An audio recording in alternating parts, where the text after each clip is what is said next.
In today's video, I'm going to teach you how to change dimension style in AutoCAD using dim style. By the end, you'll understand how to open the dimension style manager, pick the style you want to change, and fine-tune key settings so your dimensions look consistent, readable, and ready to plot. Let's begin with the command. Look toward the bottom of your AutoCAD window for the command line.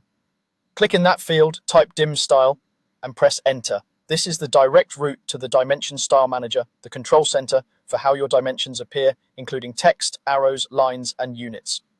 If the window doesn't pop to the front, check your taskbar or behind other windows. It sometimes opens but sits in the background. When the Dimension Style Manager opens, you'll see a list of existing styles. These are templates defining how all dimensions that use that style will look. Select the style you want to update. Keep in mind that modifying a style affects any dimensions in your drawing that rely on it, so changes are applied consistently, which is exactly what you want for professional documentation. With your style selected, click Modify. This opens a set of tabs where you'll make the adjustments that matter most. For text height, go to the Text tab and choose a size that will be readable at your final plot scale.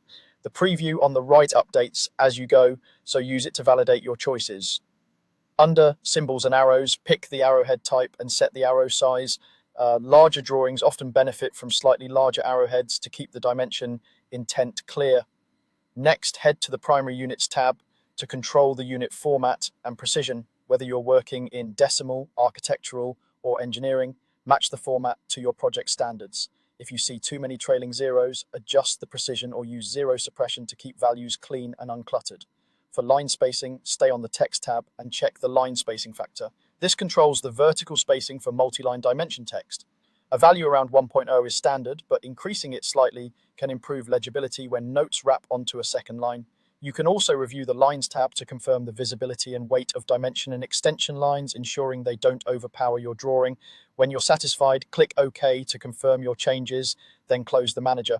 Any dimensions using that style will update automatically, giving your drawing a consistent, polished look. That's all there is to changing a dimension style with dim style: quick, precise, and fully under your control.